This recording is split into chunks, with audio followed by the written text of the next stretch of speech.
ኣብ ዓለምና ስምናይ ማርሻል ኣርት ወይ ናይ ፊልም ጅግንነት ክለዓለን ከሎም ቅድም ቀዳድም ካብ ዝዝከሩ ሰባት ሓደ ዝኾነ ጀት ሊ እዩ። ጀት ሊ ብቅልጣፈ ስጉምትን ብፍሉይ ናይ ውግእ ክእለቱን ከምኡውን ኣብ ሆሊውድ ዘርእዮ ብቕዓትን ሚሊዮናት ዘዘናግዕን ዘስተምህርን ጅግና እዩ።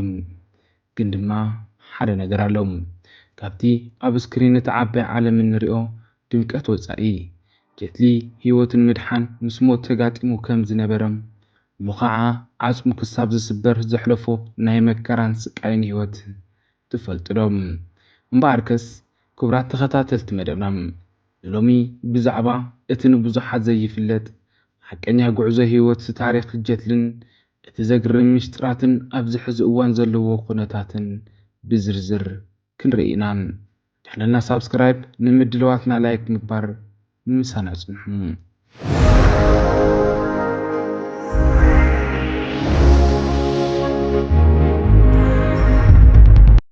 ታሪክ ጀት ሊ ዝጅምር ኣብ 1963 ኣብ ቤጂንግ ቻይና እዩ። ሓቀኛ ስሙ ሊ ሊያንጂ ይበሃል። ገና ወዲ 2 ዓመት ህፃን እንከሎ እዩ ኣቦኡ ሞይትዎም። ስድራ ቤቱ ኣብ መሪር ድኽነት እዮም ወዲቖም። ኣዲኡ ንሓሙሽተ ቆልዑ ንቤና ክትዕቢ መስዋዕትነት ከፊላ። ወዲ 8 ዓመት እንከሎም ናይ ክረምቲ ዕረፍቱ ብኣጋጣሚ ናብ ናይ ውሹ ማርሻል ኣርት ቤት ትምህርቲ ኣተዎም። ኣብቲ ግዜ እቲ መምህራኑ ፍሊተውዎ ከም ዘለዎ ዝተውዕሉ ንሱ ድማ ለይትን ቀትርን ብዘይ ዕረፍቲ ይስልጥን ነበረ። ጀት ሊ ኣብ ዘሕለፎ ተዘክሮ መዓልታዊ 8 ሰዓታት ይስልጥን ከም ዝነበረ ህይወቱ ሙሉእ ብሙሉእ ኣብቲ ውሹ ጥራይ እዩ ገይርዎ ነይሩ።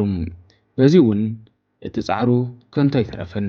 ካብ 1974 ጀሚሩ ን5 ተኸታተልቲ ዓመታት ኣብ ሙሉእ ቻይና ናይ ውሹ ሃገራዊ ሻምፒዮን ብምዃን ድማ ተዓወተ።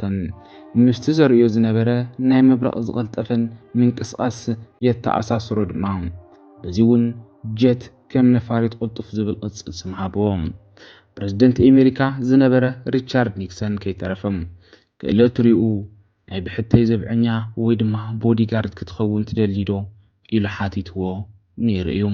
ጀት ሊ ግን ኣነ ንቢልዮናት ህዝቢ ቻይና እምበር ንውልቀ ሰብ ክሕሉ ኣይደልን ብምባል ዘግርም መልሲ መለሰሎም። ኣብ ወዲ 19 ዓመቱ ኣብ 1982 ሻሎም ታይም ፕላብ ዝተባህለ ናይ መጀመርያ ፊልሙ ተዋስአ። እዛ ፊልም እዚኣ ኣብ ቻይና መላእ ዓለምን ዘይእመን ዓወት ረኸበት። ኣብ ቻይና ጥራሕ ልዕሊ 500 ሚልዮን ቲኬት ተሸጠ። ጀት ሊ ብሓንቲ ለይቲ ዓብይ ናይ ሲኒማ ኮኸብ ኮነ። ድሕሪ ኣብ ኤዥያ ዝረኸቡ ዓወት ሆሊውድ ማዕጾኦም ከፈትሉ። ካብ 1998 ሌዘር ዊፖን ፎርድ ዝተባህለት ፊልም ንመጀመርያ ግዜ ናብ ሆሊውድ ስራሕ ጀመረ። ድሕሪኡ ሮይ መስት ዳይ ዘዋን ከምኡውን ምስ ጃክ ሻይን ብሓባር ዝሰርሑላ ዘ ፎርቢድን ኪንግደም ዓበይቲ ዓወታት ኣመዝገበ። ግን ድማ እዚ ኩሉ ፊልምታት ክሰርሕ እንከሎ ጀት ሊ ብሉፅ ስልጠና ጥራይ ኣይኮነን ተጠቒሙ። ጀት ሊ መብዛሕትኡ ግዜ ብዘይ ተለዋዋጣይ ባዕሉ እዩ ዝዋጋእ ነይሩ።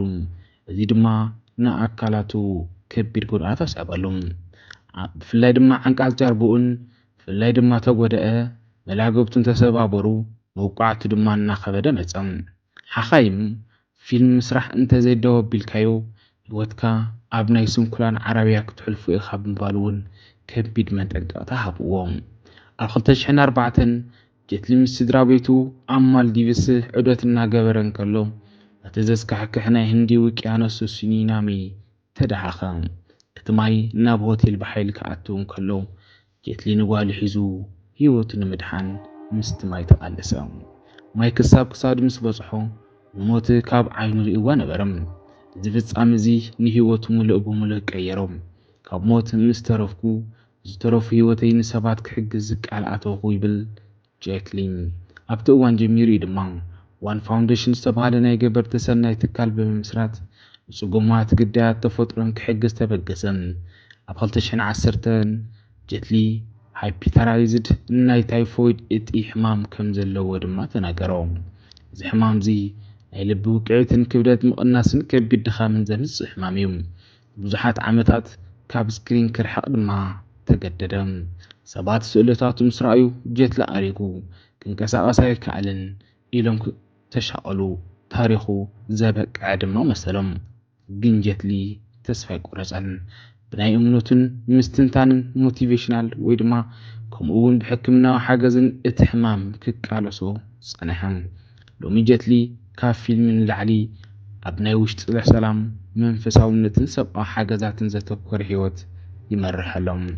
ጀትሊ ካብ ጥንኩር ናይ ቆልዕነት ሂወት ተላዒሉ ዓለም ዘናወፀ ጅግና ጥራይ ኣይኮነን። ካብ ቅድሚ ሕማምን ሞትን ተስፋን ዘይቆረፅ ናይ ሓቀኛ ሂወት ተቃላሳይ እውን እዩ። ታሪኹ ዘምህረና ክቡራት ተኸታተልቲ መደብና እዚ ኣብ ሂወት ክንደይ ዓበይቲ ዕንቅፋታት ከጋጥሙና ከለው እኳ ውሽጣዊ ሓይልና ሒዝና ክንሰግሮም ከም እንኽእል በዚ ኣጋጣሚ ክቡራት ተኸታተልቲ መደብና ካብቶም ብጀትሊ ዝተሰርሑ ፊልምታት ንዓኹም ብዝያዳ ዝመሰጠኩም ኣየና እዩ? ኣብ ኮመንት ፀሓፉና። ቪድዮና እንተፈቲኹምዎ ላይክ ብፍላይ ድማ ናብ ካልኦት ንክባፅሕ እውን ሸር ኣይትረስዑ። ኣብ ዝቕፅል ብኻሊእ ክሳብ ንራኸብ ሰሰናዩ ሰላም።